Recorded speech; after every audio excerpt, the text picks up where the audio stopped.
conversations with Them2. Voice of the people, the crew for you. Culture, creativity, knowledge, hope, opportunity, bring the light of lives. We shine, we break on through. Conversations with Them2. Culture, creativity, knowledge, hope, opportunity.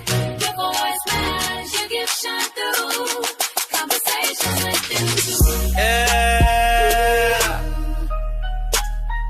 You are the stage. Shine. Culture, creativity, knowledge, hope, opportunity. Your voice matters, your gift shine through. Conversation. Yo, family. Good evening, everyone. Welcome to another wonderful, powerful, engaging conversation with Them2. I'm your boy MJ, and she is Lady Des. And you know what tonight, MJ? Well, you know what, MJ? Tonight, it's not just a conversation, baby. This is a moment. Oh yeah, it's definitely a moment, man. We are making history still in Women's History Month. So you know what? In honor of Women's History Month, we're gonna bring you a story that goes beyond the headlines, that goes beyond the assumptions. She already said there's no every other name that we may think we know, but we really don't know. So tonight's guest is a woman of strength, discipline, and undeniable presence. You know what? She is a black belt, a licensed pilot, a civil rights contributor, an author, a playwright, and a producer. She's all that.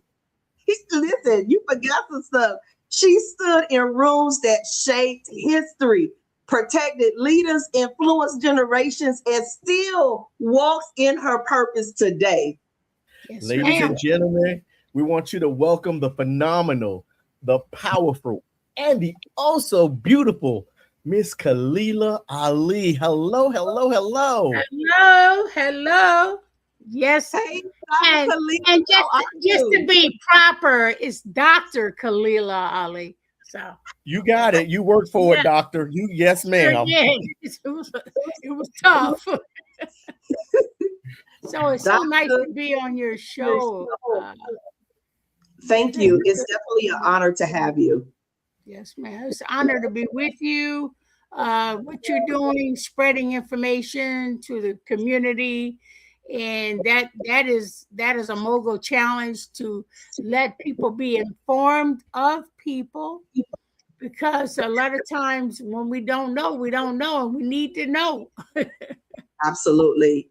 Yeah. And you know what, Dr. Khalilah, tonight is your night. We are celebrating Women's History Month, and you have made history, and you're still making history.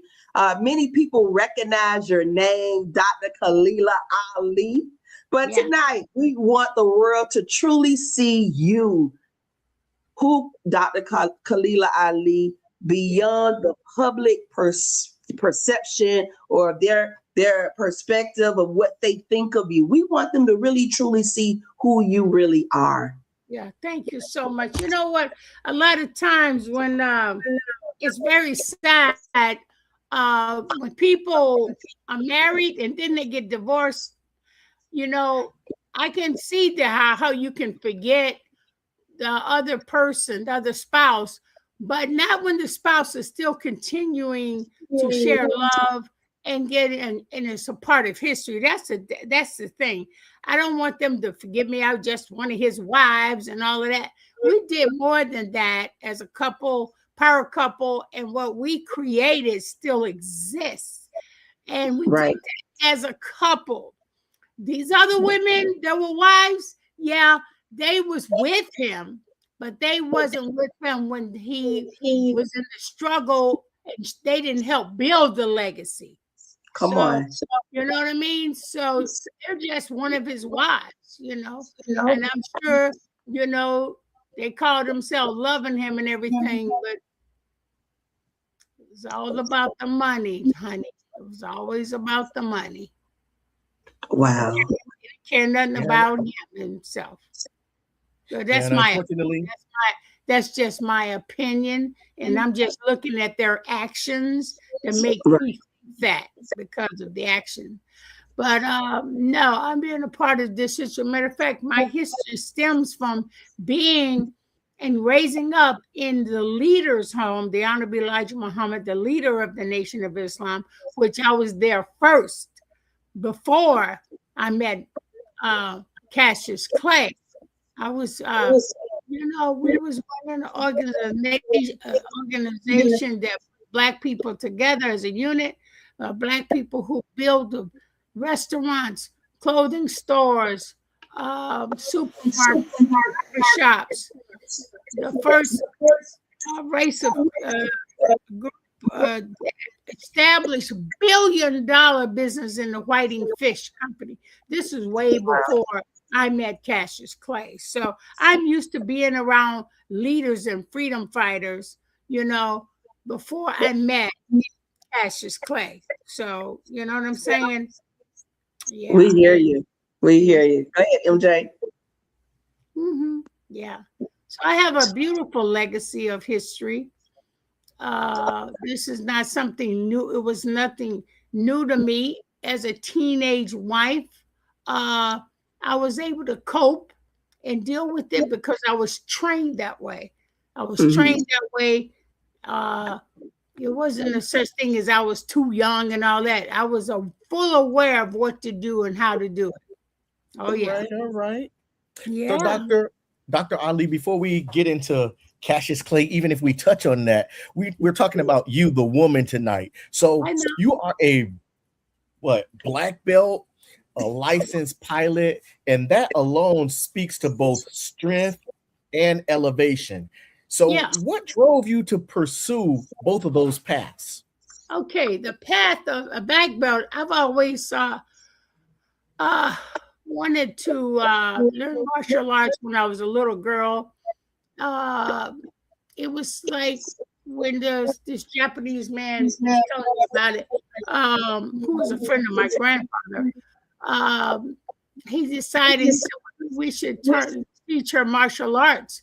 And he said, we have to talk to her about that. So when I learned the arts, there was a lot of people in my school that some of the men were teaching the boys martial arts. And I got wind of it and decided to, when I saw how easy it was and how efficient it was and how you can knock somebody out in seconds, that was like right up my alley. I was ready to rock. And so when I was 8, I got into it pretty heavily. And by the time I was 10, I was my first black belt. So wow, I had to teach some of the girls self-defense in the Muslim organization. And when the Honorable Elijah Muhammad had dignitaries come to his house, freedom fighters and leaders of the Black Caucus and the Black regime, the Black Revolution, then as being a security guard, I was like an undercover security guard. I would serve them tea and coffee, but maintain my awareness of what was around them and to make sure they didn't wander around in the house or something like that. Like if Elijah Muhammad would leave the room, then I would stay there and sit there and watch them, give them whatever they needed to make them comfortable. And if they had to go to the loo, then I would be there to guide them to the loo or the rest area or whatever they had to go. I'd take off their coats and hang them up, things like that. And people that came in there was Malcolm X and Martin Luther King and people like that. Abernathy, Bond, Andrew Young, anybody of the White Caucus, the Black Revolution. We had like in the Muslim school, we had guests like Gwendolyn Brooks and Sonia Sanchez, people like that was in the Black world of writing and professionalism. We knew of these people personally because they visit our schools. Yeah. And some of our teachers were from different countries like Africa and Egypt, things like that. We had different teachers of different cultures that was with the African-American teachers as well. So we learned about the world growing up in Muslim school, and we were taught Black history. Well, Black history was in our schools in the 1930s when it wasn't in any of the public schools in America at all yet. So, so in our first history book was written by Langston Hughes, which was the pictorial pictorial of the American Negro in America by Langston Hughes. I still have my history book. I have it still here. Wow. And Wow. we learned about our Black history, and we learned about the writers like Langston Hughes. We learned about all the inventors and the that sort, like Washington Carter,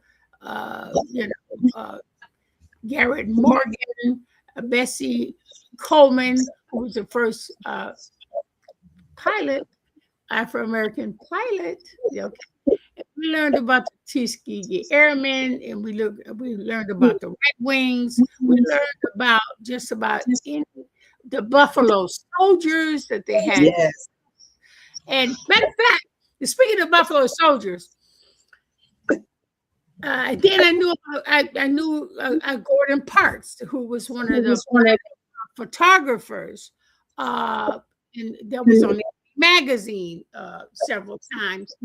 And Gordon Parks, I met him as a photographer, and his son David Parks worked with him on a couple of films like Superfly and Color Purple, and some other movies that they had come to Harlem.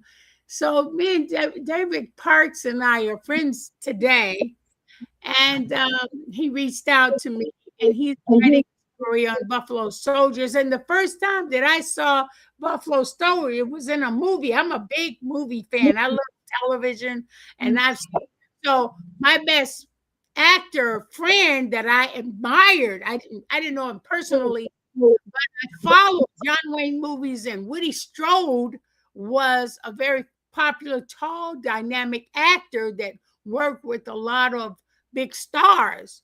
Woody Strode, and Woody Strode played Sergeant Rutledge as a Buffalo Soldier, being trained as a Buffalo Soldier for the first time. And the person, the white soldier that trained him, was played by Jeffrey Hunter. He was one of the prettiest white men I've ever seen, because he did the King of Kings. He played Jesus in the King. I thought he was fine as hell. So I knew they worked together. He worked together as training, he strode as Sergeant Rutledge. To get back to David Parks, David Parks is now he wrote a film on the Buffalo Soldiers called Sergeant Starch. And so him and I are going to be working together, partnering up as I have a casting company. I'm going to be casting some of the stars. He wanted me to play Sergeant Rutledge. Well, Sergeant Stark would go into the army, and this soldier would always write to his mom. They would write letters to each other. She wanted to make sure he was taken care of and was protected, because there's always something happening to Black Negroes. We're working with white folks. There's always a problem or get killed. So she wanted to keep tabs on him. So she would write letters to her son, the first Buffalo Soldier. She kept tabs with him. And David Parks decided to choose me as Sergeant Stark's mother. you know. Now I'm going to play his mom as well as co-produce the film itself. I'm just so excited to play that part, and I'm really excited about that, and to be working with David Park's, Gordon Park's son. That is, historic, and Yes, yes. we're still in the line of Black history. We're still going, we're still thriving, we're still moving on and cultivating ourselves in the Black history. Absolutely. Dr. Ali, let's go back a little, because you have said so much, because you have so much history inside of you, and you have experienced so much. Let me ask you this about the civil rights movement, and just being in the presence of Malcolm X, Martin Luther King. Now, I heard that you served detail for Martin Luther King Jr. So what was that experience like, and what did you learn in that season? What did that teach you? And let me tell you something. That was the most exciting, meeting these exciting people is like mind-blowing. But I was already with the leader, Elijah Muhammad. He was like the biggest thing ever. So all those other people coming up under here was okay with me. It was cool. It's just that when I go home and I go, wow, I served them today, it trips me out. Mhm. But it was amazing to do that. And I learned a lot there. It was like they would talk to me about that in the Ebony magazine and things like that. They talked more about Cassius Clay and Muhammad Ali more than they talked about me. I think it's because of the fact that Muslim women was like very low key, Mhm. In the background more or less. But now more they're opening up. So whether they talk to me about me or not, it didn't stop the fact that I still exist and I still was working with these people. Right. That's a powerful thing. Even back in those days, like you said, women, a lot of them, they took the back seat, and the men were they did. Yeah, but it was okay. It was really okay because it was respectful and everything. I knew there was something wrong with that picture, and I found out is men are just insecure around women being exposed. They just insecure, Wow. And I learned that Prophet Muhammad, may peace and blessing be upon him, he always said the woman is the other part of man. He's half a person and she's half a person. Two halves make a whole, and that's how they make us balance. We're balanced. We might do different things than a man and everything, but we're still balanced. The man has his role, the woman has her role, and when we work those roles together, that's balance. Okay, so this is the thing. So the Elijah Muhammad wife was very instrumental in developing the Muslim school in the first place. All right. She's the one that developed the Muslim school. She was the wife of the Elijah Muhammad, but she had her role for women in the Nation of Islam. So you know what? So I ended up marrying a very well-known fighter. He wasn't big as he is now, but he was a well-known Olympian, and that made me well-known. I would be considered probably the most popular Muslim women in America at that time. Wow. But I represented Muslim women. It wasn't just all about me either. I was the counterpart to supporting and representing Muslim women around the world. I was the go-to person. I was the one that represented all of us because I was the only one that was more famous than any of them. Wow. I was even more famous than Elijah Muhammad's wife, but that's just the way it is. And but to me, I didn't feel I was more famous than her because what she did contribute to the Muslim world as the wife of Elijah Muhammad. She developed a school. She did a lot of things, but you know, this day and time with America, they don't promote Black women the way they're supposed to, but it didn't matter. We promoted each other. Yes. Yeah. MJ, so here's a two-part question for you. You spoke a lot about history and reading and learning about Black history growing up. First part is, how do you feel, or what is your take now that they've taken or trying to take that away from our schools and our Black kids? That's number one. And then number two, tell us about that Ali name, because actually it's yours, isn't it?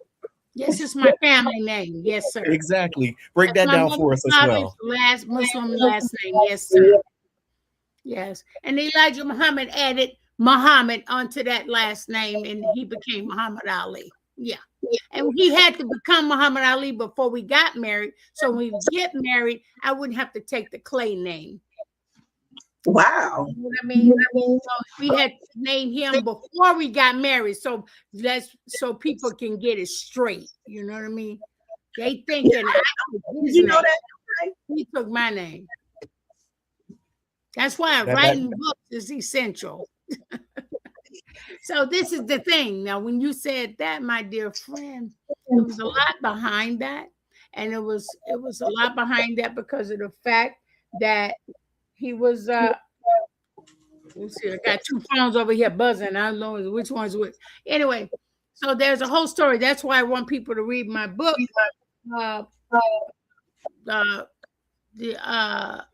Undefeated. So a lot of that is in the book. That's why I wrote the story. It was a go-to read book. It was very hard to write that book because I wanted to know how it was going to flow, what I was going to detail and say.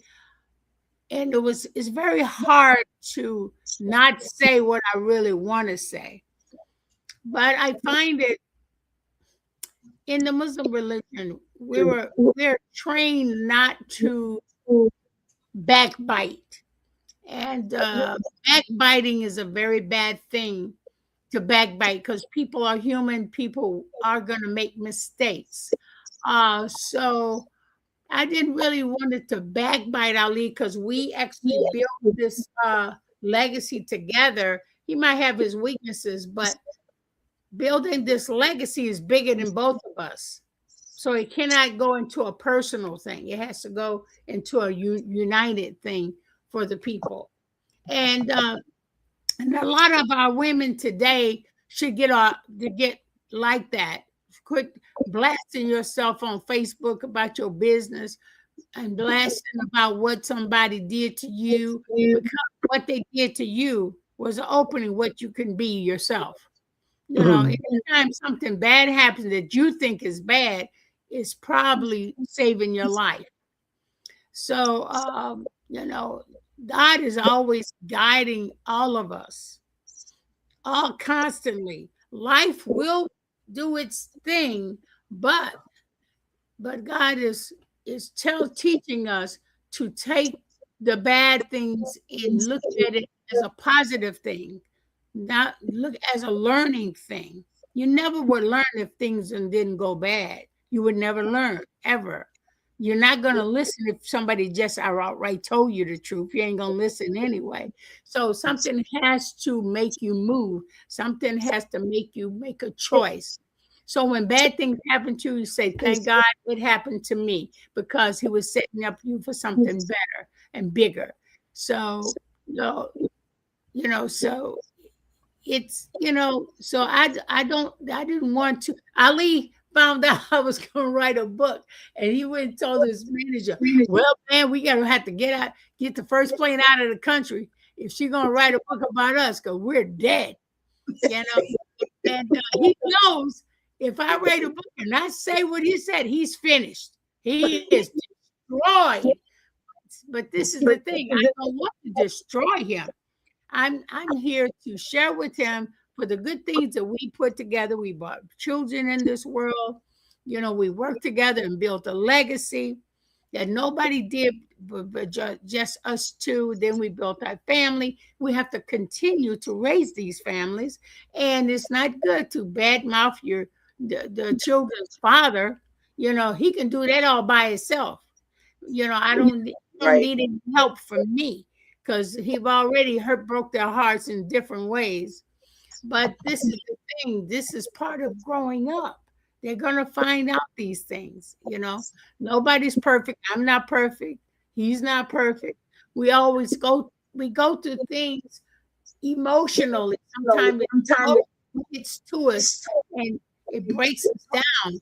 But if you're a true Muslim and you believe in Allah, the Creator, then we know He has a path for us to go down, and we have to adapt to whatever happens to us, adapt and believe that things are happening for a reason. We don't know the reasons why the Creator does what He does. We don't know, and we'll never be able to understand why. And it'll take too much of us time for Him trying to explain it to us, when we should just learn from it, be a believer, and understand that things happen for a reason. Dr. Ali. I know I was a strong person, but I became a stronger, dedicated person when things happened. Yeah. Awesome.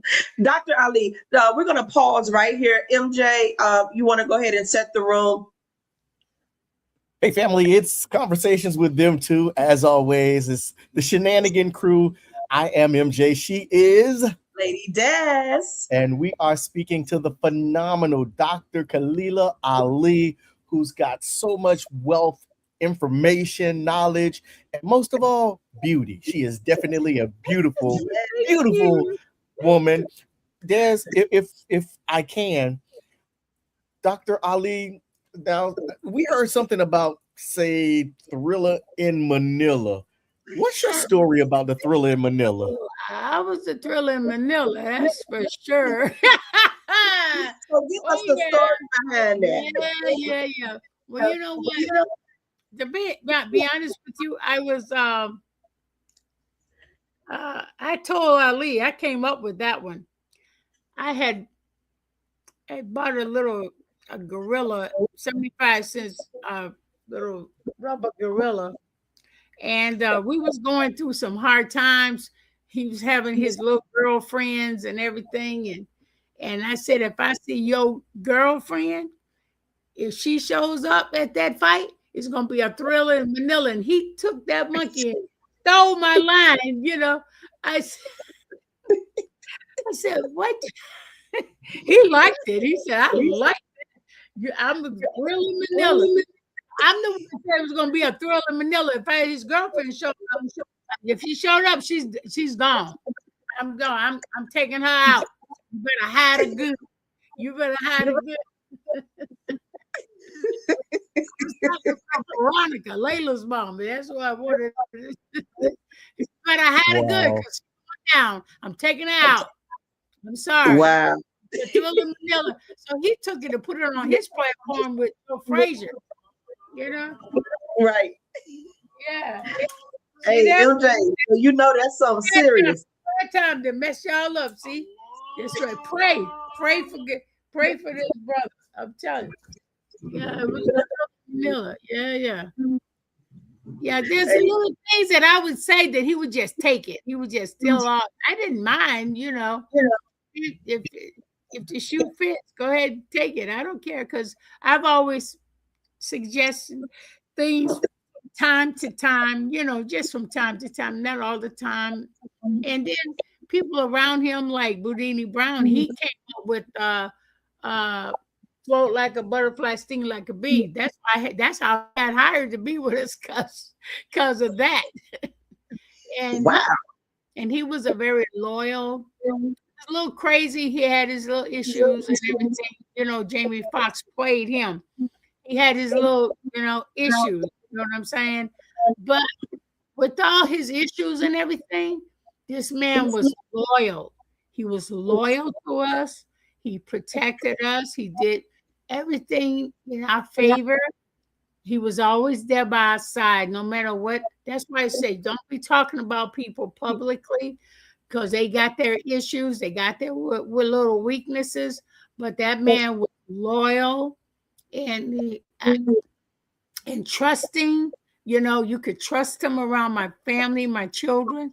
You know, he just had little issues. He never put it in front of our face or anything. He did it on his own, you know, but he was a loyal person. And I was honored that he was in our camp.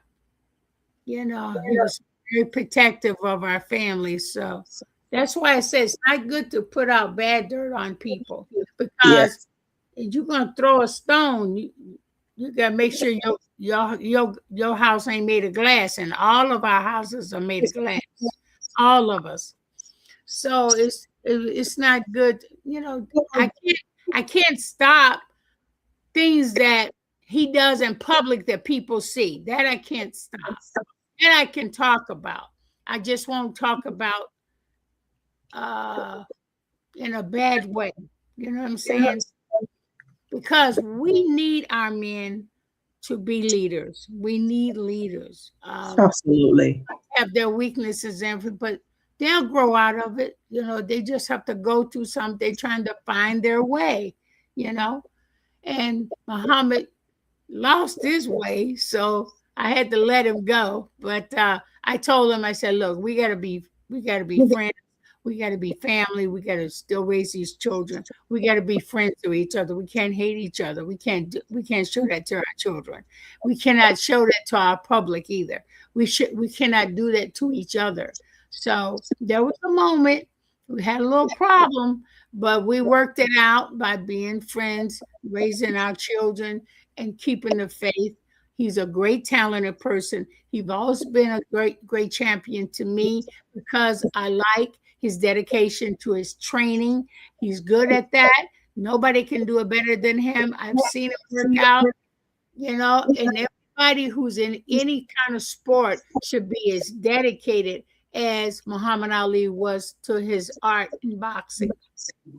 That's what made him the greatest, and I'll always respect him for that. If nothing else, that I will always, you know, yeah. So, but you know what? To say something to you, MJ, Muhammad was like a magnet to people. He loved people. He had a kind heart. People were drawn to him. After all the things that went down, they started to like him. They called him a Jeff Dodger. They called him a person that didn't want to fight for his country. He was not liked very well. But once he passed the test and he won the court case, everybody respected him for what he stood for. That made him even bigger than that little fighter Cassius Clay. So that made him a little bigger. And by him being with his wife and family, staying by his side all those years, they respected him for the family life. You know, because we were a couple. We were a power couple. We were a couple that was respected all over the world. You know what I mean? And absolutely. Like somebody said the other day, we were better. We were the first couple that stood by each other and fought together with each other. Then came Michelle Obama and Michelle and Obama, but we were the first. We led that path for Michelle Obama. We led that path during the time of Martin Luther King and Coretta Scott King. These were power couple women that what we went through. And Miss Coretta Scott King, a queen at heart, she stuck by her just like I stuck by mine. And these are the women that we look up to, you know, at that time. Young people today don't know anything about me. They don't know me. I've even married so many times. I actually got a little upset that people talk about which wife are you? Which one are you? You know, that broke my heart until I ran into Carissa Shields and decided to make myself known. So I became a fan of Carissa Shields, and they said, "Well, what's right for you?" I said, "Okay, you keep messing with me." The Carissa Shields came out and said, "I went to her weigh-in." A friend of mine said, "Let's go to her weigh-in." I said, "Who is Carissa Shields?" I said, "She's an Olympian." Blah blah blah. You want to see her? I said, "Sure." So I went to the weigh-in, and she mentioned out of nowhere, she mentioned Khalilah Ali. And I go, "Whoa, really?" I said, "Oh no. Oh no." I said, "Carissa, I want you to whoop Layla for me." He said, "Why would you want me to do that?" I said, "Because her mother went with my husband." And everybody go, "What?" And they said, "She did. My husband." But I didn't say it actually for her to whoop or anything. I just wanted people to get them know who I am. So that was my moment. And then I started learning about Layla. She's very pretty. And a lot of people think she's my daughter, not her mother, because she looks more like me than her mother. So, wow. So how that happened. So then I went back again. Every time I go to Detroit, Carissa Shields got a weigh-in. So he said, "Khalilah, you want to go to Carissa weigh-in?" I said, "Yeah." But by that time, I had been seeing Layla on cooking shows. Everybody tell me she's on a cooking show and she got spices and everything. I said, "Really?" I said, "That's what she's doing?" I said, "Cool." So when I went to the weigh-in, everybody said, "Mama Ali, what? Mama Ali, Carissa Shields, Mama Ali." So I got my little recognition back. But this did it. So when they did, Carissa won the fight. She filled the arena up to the max. Every seat was sold in that house, and I was so proud of her. And then she did a press conference right after the fight. I was cheering for her. I wanted her to win. Boo, boo, boo. She's really good. Bulldog. She was great. So when she had the weigh-in, somebody shouted out, "Well, Mama Ali, what do you think about Carissa fighting Layla if she come up with that money?" I said, "Tell Layla to stay in the kitchen. Let her cook. That's what she good at. She ain't no bulldog like Carissa Shields. She ain't no 3-time Olympian. You know, she might be Ali's daughter and everything, but that's gonna be the extent of it. She ain't like no Carissa Shields. She's a bulldog. She will hurt Layla. But the fact of it is, they're different weight, age bracket. They shouldn't put people like that. They shouldn't have never put Tyson with Jake Paul, who is not even a fighter. He's a TikTok superhero. He ain't a fighter. And when they got in the ring there, right there, I said, I don't know. I said, if I was Tyson, I would have beat him to death. And you're a black belt, so you could have did it. He broke his jaw. I mean, he was being nice to the boy. He was trying to be nice, you know. And I think it takes away. Tyson is such an outstanding fighter. That's what he does. He's a killer. And that was just disrespectful to put him with this little punk. That's just a YouTube, TikTok, superstar. He ain't no fighter though. If I was Tyson, I would have whipped him like it was his daddy. He would have been laid out on the floor. That's it. You could have did it though. I believe you could have did it. That wouldn't have happened. He just did that the millions. I guess he did it so he can get those millions. I said, "Ain't you got enough money, man? Why you got to go down that road?" See, a lot of our fighters and stuff, they don't know how to save their money. They buy too much money.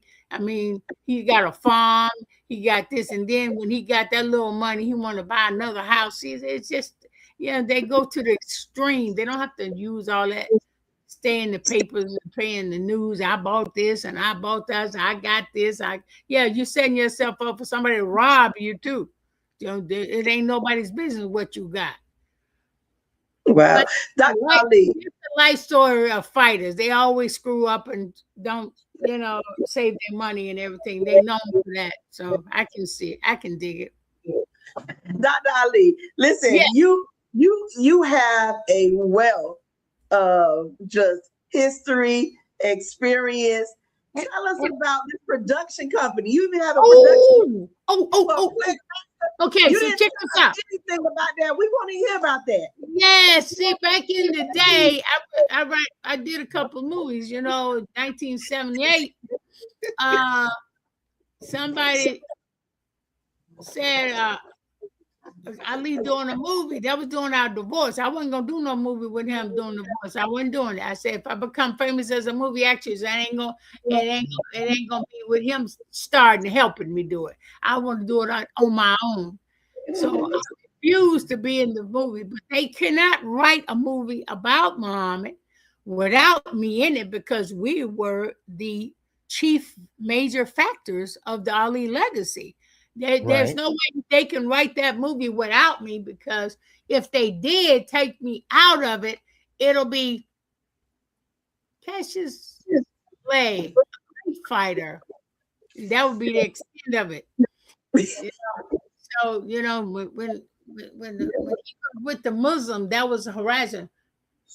Mind you, when I was 10, I saw what he could be. I saw what you see him now. When I was 10, I'm a visionary. I saw what he could be as he is today, but bigger.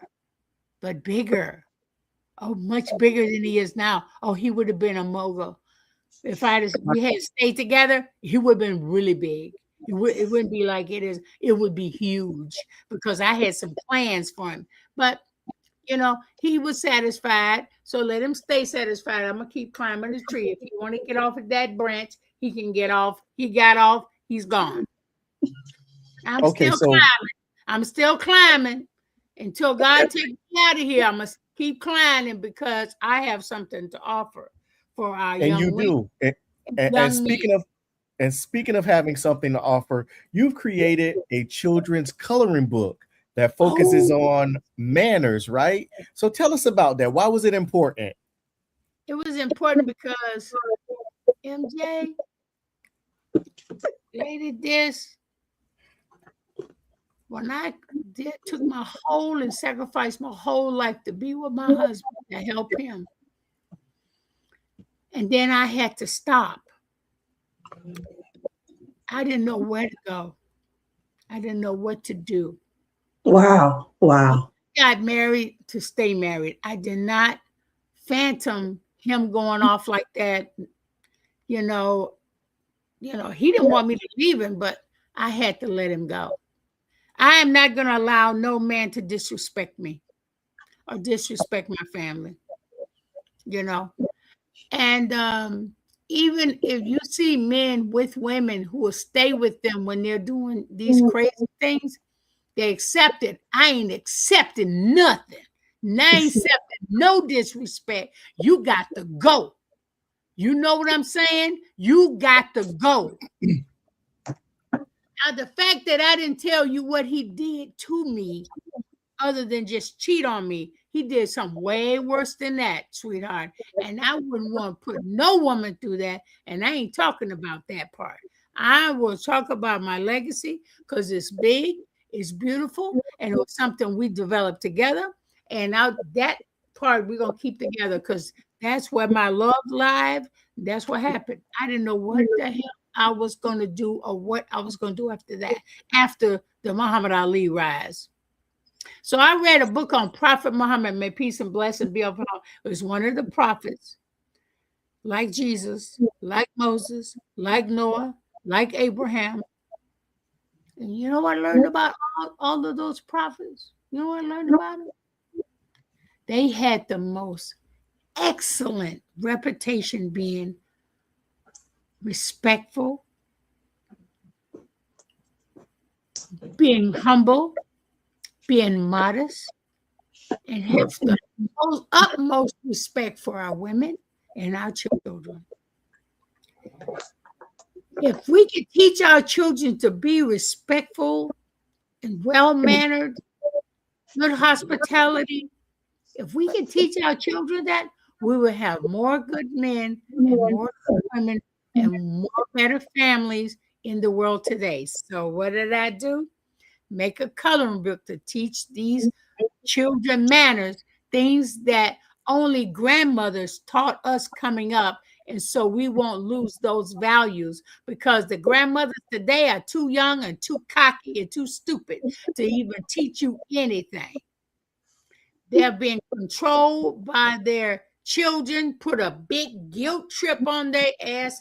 They got a big guilt trip because they're not home. They're not home with their babies. They got to go and work. And so, but that's no excuse, because you still teach them. You got time to go to the bathroom. You got time to pee. You got time to teach your children something. Okay, I'm being real. So you know what I'm saying? So they got this facade. They're working hard, but you ain't working 24/7, boo. You're going in there to fix you a sandwich. You're doing something. You're doing something but you need to do it with your children. Don't use that as an excuse, because if you don't and you have this big trip, you'll give them anything they want, whenever they want, just to keep them quiet. No, you're doing that so you won't be able, so you don't have to teach them nothing and use that as an excuse. So that guilt trip needs to go. That guilt trip needs to go. You need to teach your children respect. You know what I'm saying? Children talk back at you. My mother would knock my teeth out my mouth if I talk back at my mouth. She got to kill me or hurt me to do it. It's just a little tap to show the difference between right and wrong. And the only reason why today they don't allow people to discipline their children, they don't know how. They don't know how. That's why they stopped it. So Dr. Ali, if somebody called 911 on me, I tell the judge, I whoop the judge right in front of the courthouse. I said, no, you wrong. And you gonna let me do this? I'm gonna whoop you. I need to whoop you. Oh no. Dr. Ali, we can't have you whooping the judge. I will whoop the judge, the police, and everybody else who need their little up and coming. You know, I will give them a South Carolina booger whooping. You hear me? Oh yeah. Oh yeah. Because I would train my children. My children were trained in a good household with me and my mom. Oh yeah. What kind of whooping was that? South Carolina what? Booger whooping. South Carolina. You know that sounds bad by itself. You hear that? You don't even want to part of that. You don't even know what that's like. Hell. You know, and you got, back in the day, the white folks have black folks training their children. They won't even train their own kids' diapers. White folks don't even train their own diapers. But they'll take a plastic bag and wipe up their dog's mess 24/7.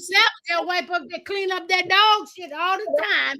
When they won't even change the diaper of their own children. Now I'm just being real. Just Mama Ali being real, okay?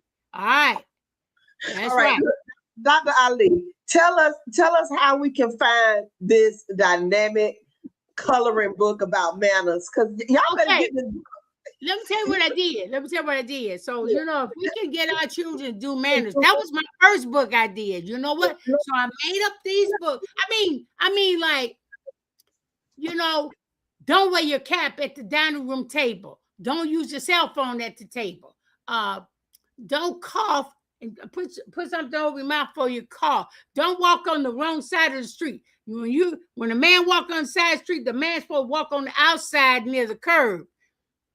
The same thing with your children. You're supposed to walk on the outside, your children on the inside. These people be walking, the children be 20 feet away. But these are the little things. You ever heard that movie, the Denzel Washington said, it's all about the little things. And it's about the little things, the stuff that you don't pay no attention to. Open that door for a woman. I would dare a woman. If a man want to open the door for me, I'm going to let it go. I'm going to let him do his job because he's a man and he's supposed to serve and protect the woman. I don't care about no 2022, 2025. I don't want to hear about all that. It ain't changed. It's the same. I will let a man open the door if you'll open it. You hear that, MJ? Dr. Ali, I will open every door you need. Do his job. Let him feel like a man. That's why we ain't got no man now, because you won't let him be one. You won't let him be one. Yeah, that's all right, baby. I got it. No, you ain't got nothing. Just back the hell up. Let me open the door, lady. All right? Let me open the door. These men right here pull the pants down. They can't open the door for nobody. They can't. They trying to keep the pants up. That's it. Nobody want to see your stinking drawers. What is wrong with you? Okay, hold on. I'm on the Dr. interview. Ali. Dr. Ali, I just love you. Oh, You know what? yes. You know what? I'm almost like Medea. Medea, you know, I like Medea. Medea will shoot you in a second. I love that woman. I don't care what they say about Tyler Perry. Medea is on. Medea doing real thing. Don't think about Medea. I ain't gonna smoke no weed with Medea. I might not. I won't shoot you. I won't shoot you. But you know what I'm saying? But she's telling you the truth. She said, yeah, she'll call 911. She'll be calling 919, and I'm with her. I'm with her. Oh yeah. Oh yeah. Oh gosh. Those little messages she putting out there means something. Means it. If you don't like it, at least learn from it. If you don't like it, just learn. If you don't like Tyler Perry, that's your business. But he's telling you the truth. He's telling you the truth. You know what? My grandma, you know, my grandmama with me, my grandpa was with me, and I'm glad I got whoopings because now I know what's to do right, and I respect them. They didn't have to hurt me. They didn't hurt me. They didn't, when they beat me, they didn't hurt me.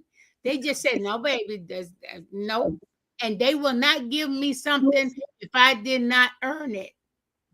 Yeah. All these children right here, they got cell phones and they talk back at the mama and they'll take this. They won't take the cell phone from it. Ooh, they're going to have a tantrum. Let them have a tantrum. That's right. They say, oh, children got ADD. Ain't no such thing as ADD. They need a whooping. That's all they need. They need to whoop them. They need to clean the house up.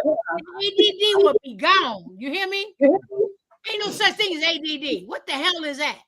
Because you are not making them work. You know what? I might be a little raw. I might not be like Miss Ali talking all this smack and everything. You know, hey, I've been down that road. You know, my daddy told me. He taught all of us at home, baby. I'm gonna tell you right from wrong. If you go to jail, do not call me. I ain't getting you out. You done went over the line. You done went over the line. You went over the line. If you go to jail, you better talk your way out of a paper bag because I ain't coming to get you. I ain't taking my mortgage money and my savings in my house and pull you out of jail and you going right back in there. Oh, no, hell to the no. You're going to stay there until you learn it. I don't care if you're raped in jail. You should never have been there in the first place. I don't care. No. Do not call me. Do not call your mama. Now you got a flat tire, you can call me. You in jail? Went too far. You went too far. Hanging around the wrong people. Somebody in your car, they got some weed and stuff, and you in the car sitting there smoking with it. It's all on you. And so when the cops stop you, you're gonna be judged by the company you keep. That's true. Speaking of company you keep, Dr. Ali, how can we get our hands on these books? Oh yeah, you know what I did? Let me tell you what I did. I made the book myself on my computer right here. I printed them out and everything. I paid for it to print it out. It's called Color to learn. When you coloring, you're gonna learn something. Might be a little line to tell you why you shouldn't do that. You know what I said? You know what it said in the book? It says every title on the top of the book, it says, what's wrong with this picture? And you gotta try to figure it out. And when you turn on the page, it gives you the solution. I went to New York City, had 700 books in my suitcase. And I told Murad Muhammad, a big boxing promoter who came through Ali's camp and everything, a Muslim brother. Murad Muhammad made a lot of deals for people. I said, Murad, I said, pull up at the first school you see. And it was Hudson Elementary School in New York, in New Jersey, between New York and New Jersey. I said, get the books. Let's go inside. I want to talk to the principal. Off the street. I just walked in. And I said, my name is Khalilah Ali, former wife of Muhammad Ali. I got some books, the color to learn. I want to give it to the students. He said, for real? You really heard? I said, yes, ma'am. I just walked in there. She said, give me 20 minutes. I sat in the office 20 minutes. She said, I'm gonna get all the children together and put in the auditorium. And you can go say whatever you gotta say. 20 minutes, she guided me and my staff to the auditorium. By the time I got to the auditorium, guess who was on stage with me in the chairs? The superintendent of the school, the mayor of the city. Wow. They all was there. They said, yeah, better come. You sure it was Khalilah? They were all there. They okayed all of it. 45 minutes. That's all it took for a stranger to come in their school and give them these books.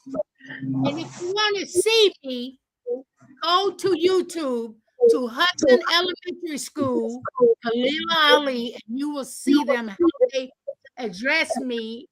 And I told those kids, I said, let me tell you something. Who want to be Iron Man? Who want to be Captain America? You know what? There's Iron Man and Captain America because they went to school just like you. They learned how to draw. They learned how to write. Yeah.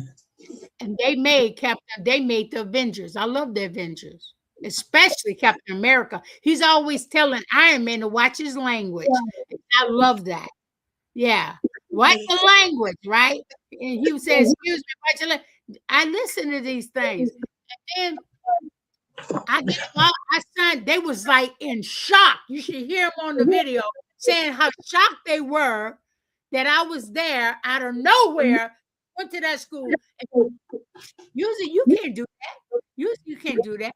You got to get clearance to go be in front of these kids. But I had something for the kids. I had something to value. And your name is Dr. Khalilah Ali. Thank you very much. It helped a lot. You know what I'm saying? If you got a name like that, you can go just about anywhere you want to go. But I don't misuse it for bad. I use it for something good. And now I'm getting ready to reproduce the books and bring them out. They're going to be lovely. They have a beautiful cover and everything.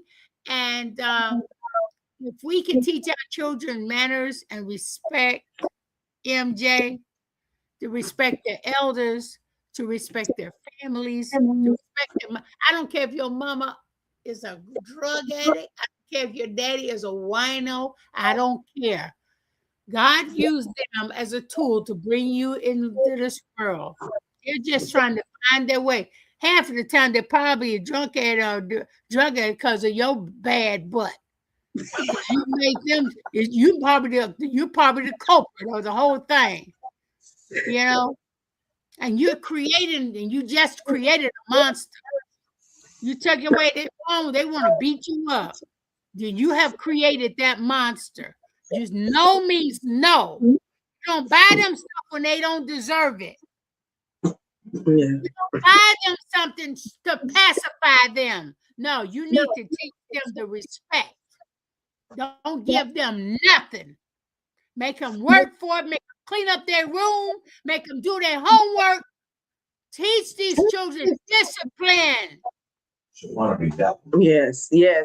And you know what? All the parents out there, I just hope you're hearing Dr. Ali. You all need to get her book, the coloring book, and it will teach your children manners. And you're so right. You're so right. It may seem comical, but she's talking facts. But let me tell you something. I made that coloring book for them too. I didn't just make it for them kids. I made it for them old goats that don't know no manners. Because they don't know no manners. Well, you know what? Everybody, we all should have manners. We all should be have respect for others, respect others' space and everything. So let's just make sure that we're being the example for our children, And Dr. Ali, listen, our time is so far spent. I tell you, I was ready for the night. I was ready. Yeah, I got my. I'm working on the movie and everything. But I'll tell you something. I got something else coming out in Thanksgiving. It's gonna blow your mind. Well, you know what? I want you to hold on to that because we're gonna have to have you back so you can tell us all about it. That's right. I'm gonna come back, honey. I'm gonna come back and show y'all everything. And I don't pull no punches. I'm just raw like that, bro. And if you can't just be straight with somebody, just keep your mouth shut. If you can't be straight, and that because those children, I got a proclamation from the Miami-Dade mayor from the Miami-Dade because the Alpha Theta Kappa Alpha young leaders of America used my book in their system in their school, and they the one called the mayor and said Khalilah needs these books in all schools everywhere. And that's why, and I put the proclamation right in the book so they can see it. So now I'm gathering up sponsors of different clean halal businesses where they support me, and I'm going to reproduce it for children and adults. Color to Learn with Mama Ali. No matter where I went, whether I'm in New York or California, these children came up with the same name saying, "Can we call you Mama Ali?" They came up with that. I made it my brand, honey. You hear me? That's awesome. You can't say my name right. You can't say Khalilah right. You can't say Dr. Khalilah. Just call me Mama Ali. I accept that. Well, I'm gonna call you Mama Ali just because. Yeah, I like that. And I love it. Yes, now. And my grandchildren call me Major Pain, but that's a different story of a different story. I didn't know what the hell they were talking about. It's Major Pain. Look at the movie. Oh my God, they think I'm that strict. Well, I'm glad you think I'm that strict because I ain't playing. So, Mama Ali. Sometimes the mothers and fathers, they get sucked into their psychology. You know what I'm saying? They can't fool me. I ain't falling for it. Mama Ali, we truly appreciate your time. Like I said, we definitely got to have you back. You did not just witness greatness, you carried it, you protected it, and you created your own lane with it. So I want to say thank you for sharing your truth and your strength and your story with us because it was not just powerful, but phenomenal. Yes, sir. I'm happy to be here. I love to tell my little stories of my adventures because I learned so much from it. And I'm so happy to see you guys put me on your platform. I know everybody ain't going to like me, but I don't care. I don't care. All that matters, Mama Ali, is that we love you and we thank you so much for being a part of conversations with them too with us tonight. God knows I got me a good laugh in. I wasn't ready for it. Yeah, laugh. We learned a lot. A part of charity, honey. Yes. And you all this stuff is going on in the world. Let it go on in the world. God is taking care of all of this. So don't worry about the world. Just worry about yourself. That's all you need to worry about. Yes. Listen, everybody, this was not just an interview. This was legacy in motion.